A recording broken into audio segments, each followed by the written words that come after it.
नमस्कार. आज आपण एका अशा अद्भुत विषयावर बोलणार आहोत जो ऐकून तुम्ही नक्कीच थक्क व्हाल. चला तर मग थेट वळूया कोकणातल्या आरवली गावाकडे, जिथे पौराणिक कथा, इतिहास आणि भव्य वास्तुकलेचा एक अतिशय विलोभनीय संगम पाहायला मिळतो. आता सुरुवातीलाच एक विचार करा. एखाद्या देवाला भली मोठी चामड्याची चप्पल आणि सोबत केळ्यांचा घड अर्पण केलेला तुम्ही कधी पाहिलाय? ऐकायला थोडं विचित्र वाटतं ना, पण इथं हे अगदी खरंय. आणि यामागे एक अतिशय सखोल आणि रंजक कहाणी दडलेली आहे, जी आज आपण उलगडणार आहोत. तर हा सगळा प्रकार समजून घेण्यासाठी आपल्याला आधी या देवाच्या उगमाकडे जावं लागेल. आरवलीचा हा रक्षक नक्की कसा निर्माण झाला ते पाहूया. आता हे बघा, वेताळ हा शब्द ऐकला की अंगावर काटा येतो. भूतांचा राजा अशीच प्रतिमा डोळ्यांसमोर उभी राहते.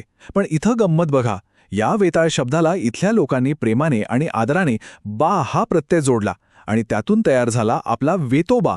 म्हणजे एका भीतीदायक शक्तीचे थेट एका प्रेमळ पितृतुल्य रक्षकात झालेले हे परिवर्तन खरोखरच लक्षवेधी आहे. ह्या प्रचंड श्रद्धेची पाळमुळं शोधायची असतील तर आपल्याला इथल्या पौराणिक कथा आणि या गावाच्या इतिहासात थोडं डोकावून पाहावं लागेल. सर्वात आधी या गावाच्या नावाचाच विचार करू. आरवली हे नाव आलं कुठून? तर याचं मूळ नाव होतं हरवल्ली. हर म्हणजे शिव आणि वल्ली म्हणजे वस्ती, थोडक्यात शिवाची वस्ती. आणि हे अगदी सार्थ आहे, कारण जुन्या नोंदी असं सांगतात की या गावाच्या चारही दिशांना पोकणेश्वर, सिद्धेश्वर, परमनाथ आणि लिंगेश्वर अशी 4 शिवमंदिरे होती. पुढे जाऊन या हरवल्लीचा अपभ्रंश झाला आणि गावाला आरवली हे नाव मिळालं. आता इथे एक खूप रंजक विरोधाभास पाहायला मिळतो. एका बाजूला पौराणिक कथा सांगते की हा राणी तारावतीचा शापित पुत्र होता, ज्याला राज्याधिकारातून चक्क बेदखल केलं होतं.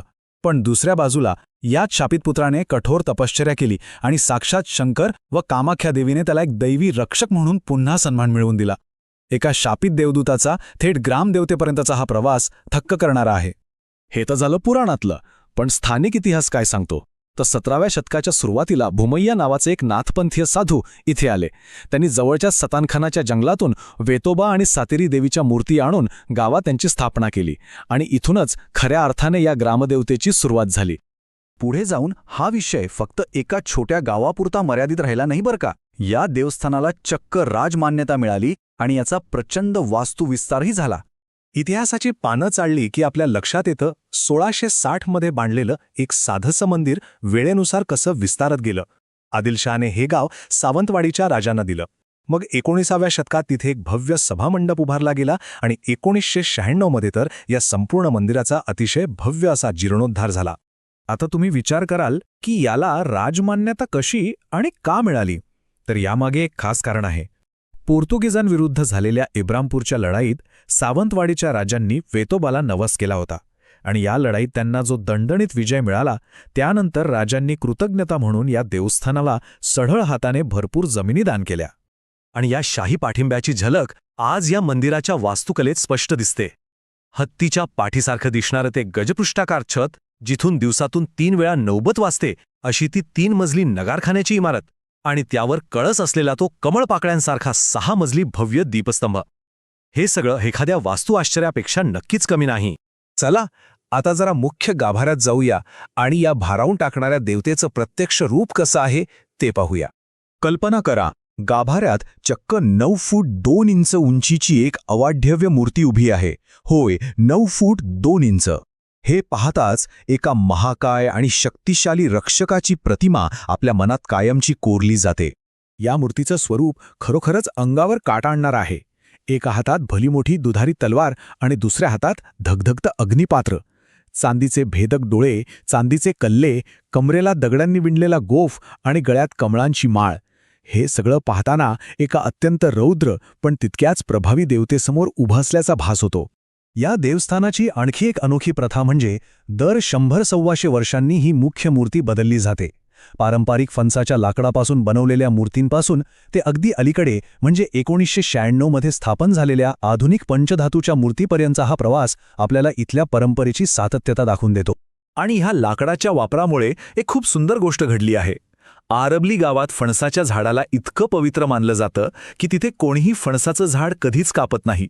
किंबहुना जे लोक काही कारणास्तव मंदिरात जाऊ शकत नाहीत, ते थेट गावातल्या फणसाच्या झाडाचीच परमेश्वर मानून पूजा करतात. पर्यावरणाचं रक्षण करण्याचा हा किती सुंदर आणि नैसर्गिक मार्ग आहे. आता आपण या सादरीकरणाच्या अगदी सुरुवातीला जो प्रश्न पडला होता त्याकडे परत येऊया. ती भली मोठी चप्पल का? तर होतंय काय, देवाचा आकार एवढा प्रचंड, त्यामुळे भाविक जेव्हा नवस फेडायला येतात तेव्हा ते अशाच भव्य गोष्टी अर्पण करतात. सात्विक नैवेद्य म्हणून साखर, लाडू आणि धोतर जोडतर असतातच, पण मुख्य आकर्षण असते ती महाकाय चांबड्याची चप्पल. आणि हे फक्त एखादं प्रतीक नाहीये. इथल्या लोकांची अशी ठाम श्रद्धा आहे की त्यांचा हा लाडका वेतोबा रात्रीच्या वेळी संपूर्ण गावाची आणि कोकण किनाऱ्याची अखंड गस्त घालतो. गावाचं रक्षण करताना त्याच्या पायांना इजा होऊ नये म्हणून भाविक या भक्कम चप्पला त्याला देतात. आणि विशेष म्हणजे देवाने वापरल्यामुळे या चप्पला खरोखरच झिजलेल्या अवस्थेत पाहायला मिळतात असा इथल्या लोकांचा दृढ विश्वास आहे. गावावर या वेतोबाचा किती पगडा आहे हे एका खास प्रथेवरून समजतं. गावातल्या कोणत्याही नव्या कामाची सुरुवात करण्यापूर्वी लोक कौल लावतात. सालई वृक्षाची नेमकी 33 पाने मूर्तीच्या विशिष्ट भागांवर लावली जातात आणि त्या पानांच्या पडण्यावरून देवतेचा होकार किंवा नकार ठरवला जातो. ही पिढ्यानपिढ्या चालत आलेली एक अत्यंत शिस्तबद्ध पद्धत आहे जी आजही पाळली जाते. या श्रद्धेची आणि परंपरेची खरी ऊर्जा पाहायची असेल तर मार्गशीर्ष पौर्णिमेच्या वेळी यायला हवं. त्यावेळी भव्य अन्नदान होतं, संपूर्ण मंदिर फुलांनी सजवलं जातं आणि हजारो भाविक दर्शनासाठी उसळतात. तेव्हा हे मंदिर खऱ्या अर्थाने चैतन्याने सळसळून उठतं. तर शेवटी प्रश्न हा उरतो की प्राचीन पौराणिक कथा, महाकाय मूर्ती आणि चपलांसारखा एक अत्यंत जिव्हाळ्याचा नैवेद्य, या सगळ्यांचा हा अनोखा संगम आपल्याला काय सांगतो? हा संगम आपल्याला एका स्थानिक परंपरेची आणि अढळ भक्तीची प्रचंड ताकद दाखवून देतो. अशा या अद्भुत आणि जिवंत संस्कृतीबद्दल आणखी जाणून घेण्याची उत्सुकता नक्कीच आपल्या सर्वांच्या मनात निर्माण झाली असेल. हे सादरीकरण पाहिल्याबद्दल खूप खूप धन्यवाद.